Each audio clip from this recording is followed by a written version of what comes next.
সে ড্যাব ড্যাব করে তাকিয়ে দেখছে। হুর মলিন কণ্ঠে বলল, আপনাদের সাথে পরিচিত হতে পেরে ভালো লাগলো। তিনজনেই হুরের দিকে তাকিয়ে বলল, তোমার সাথে পরিচিত হতে পেরে ভালো লাগলো। সবাইকে সবার থাকার ঘর দেখিয়ে দিল হুর। 5 দিন পর গ্রামের পরিস্থিতি কিছুটা ভালো।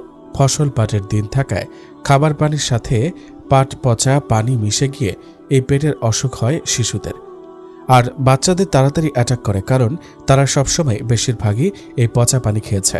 মহুয়া আজ হঠাৎ বলল তার খুব হুরকে দেখতে ইচ্ছা করে।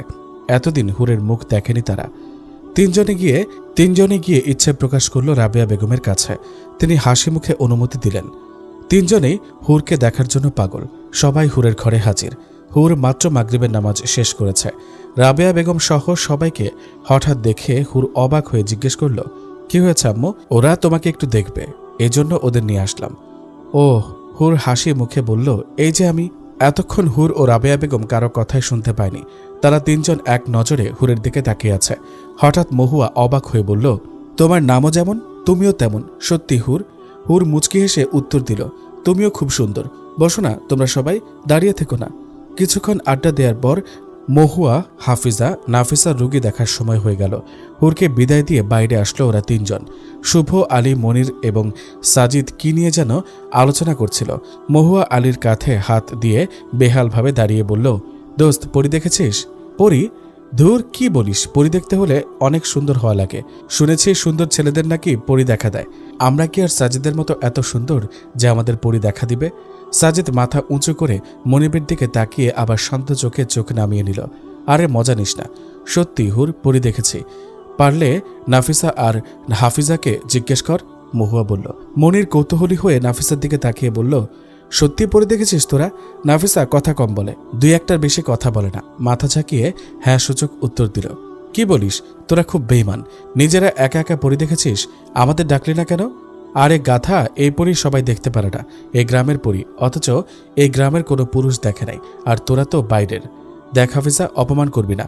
কাহিনীটা কি বল না, তোরা কিভাবে দেখলি? আনসারি আঙ্কেলের মেয়েকে দেখেছি আমরা। মহুয়ার কথা শুনতেই আলী, শুভ এবং মনির হো হো করে হেসে দিল। হাসতে হাসতে পাগল হয়ে যাচ্ছে ওরা। মহুয়া রেগে গিয়ে বলল, এই এই এই, তোরা এভাবে হাসছিস কেন? আমরা ভেবেছি সত্যি সত্যি পরি দেখেছিস, এখন দেখছি কোনো মানুষের এত প্রশংসা করছিস তোরা। আসলে তোরা না খুব ভালো মেয়ে। হাফিজা সন্দেহজনক দৃষ্টিতে তাকিয়ে বলল, কেন কেন, আমরা কি করেছি? না, এই যে কোনো মেয়ে হয়ে আরেকটা মেয়ের এত সুন্দর প্রশংসা করছিস, এজন্য বললাম। আসলে এমন মেয়ে কম আছে যারা অন্য মেয়েকে সুন্দর বলে। ভাই, ও অনেক সুন্দর, বর্ণনা করতে পারবো না তোকে, এত সুন্দর। আমি তো ছেলে হলে বিয়েই করে নিতাম। আলী সহ বাকি দুজন ড্যাব ড্যাব করে তাকিয়ে মহুয়ার কথা শুনে বলল, চল তাহলে আমরা দেখে আসি। মহুয়া জোরে জোরে এসে বলল, এখন পর্যন্ত নাকি ওকে বাইরের কোনো পরপুরুষ দেখেনি। সবাই এটাই বলল, তোরা কিভাবে দেখবি? তিনজনেই মহুয়ার কথা শুনে হতাশ হয়ে বসে রইল। এতক্ষণ ধরে সাজিদ সব শুনছিল এবং কাজ করছিল। হঠাৎ সাজিদ বলল, এইসব হুড়পড়ি বাদ দে তোরা। আর আজকে যেসব বাচ্চারা কিছুটা সুস্থ, ওদের ঠিকঠাকভাবে দেখে বাসায় পাঠাবার ব্যবস্থা কর। এদিকে সব ঝামেলা শেষ হলে 2 দিন পরেই আমরা ঢাকা রওনা দিব। সৈয়দ সাহেব মোহাম্মদ চেয়ারে বসে হাদিস পড়ছে। হঠাৎ ফোন বেজে উঠল। ফোনের দিকে তাকাতে দেখল আদরের বড় ছেলে সৈয়দ মাহমুদ। ফোন ধরল সাহেব। আসসালামু আলাইকুম আব্বু। ওয়ালাইকুম আসসালাম। কেমন আছো তুমি? আলহামদুলিল্লাহ, আপনি কেমন আছেন? আমিও খুব ভালো আছি। তোমার কি খবর? দেশে আসবো, আর ভালো লাগে না আপনাদের ছাড়া। বুকের মধ্যে খালি খালি লাগে। আরও আগেই তো বলেছিলাম, টাকা পয়সার কোনো কমতি নেই আমার। কেন এত কষ্ট করো? ছোট থেকে স্বপ্ন দেখেছি বিজ্ঞানী হব। ভালোভাবে তো বলতেও পারতাম না, তখন থেকে স্বপ্ন। আর এই কঠিন স্বপ্ন পূরণ করতে তো একটু কষ্ট করতেই হতো। তোমাকে নিয়ে আমার গর্ব হয়। আমার ভাবতেও অবাক লাগে তুমি আমার ছেলে হয়ে এত শান্ত। সাজিদ তো কথার আগেই রেগে যায়।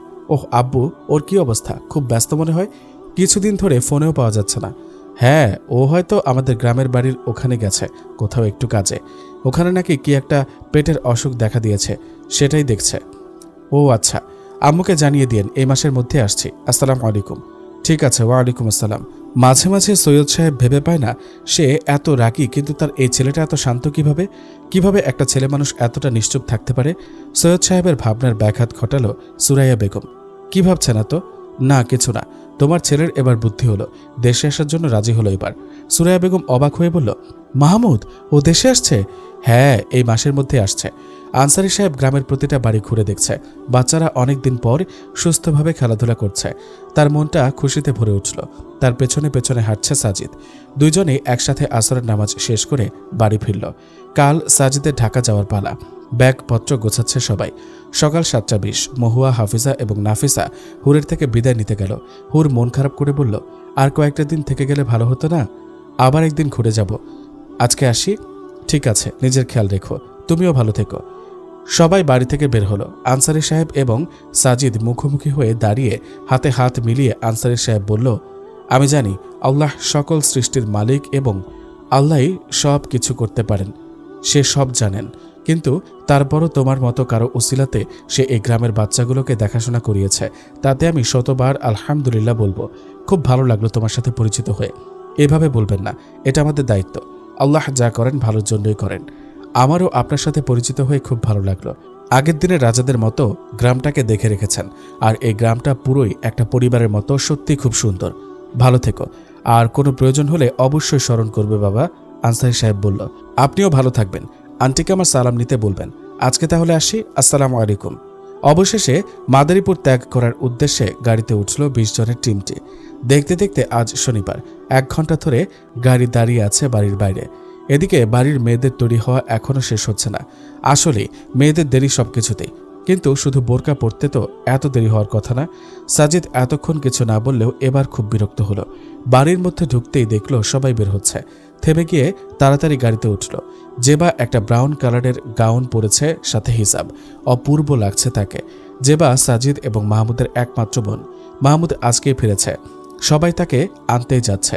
সবাই গাড়িতে উঠবে এমন সময় একটা গাড়ি এসে থামল সবার সামনে। সবাই কৌতূহলী হয়ে তাকিয়ে আছে, কেউ গাড়ি থেকে নামছে না।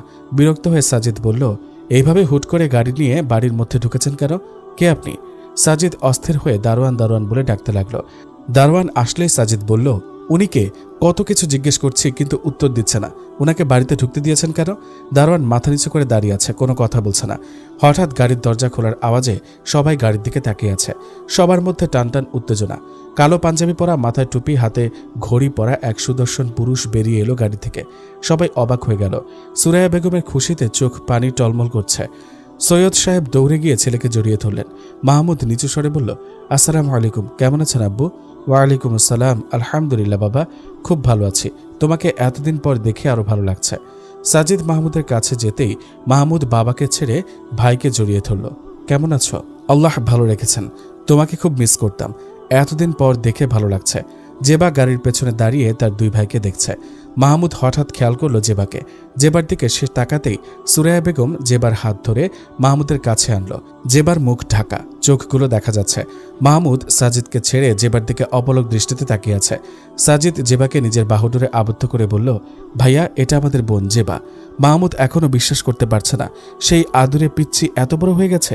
জেবা এর আগে মাহমুদের ছবি দেখেছে কিন্তু কথা বলেনি।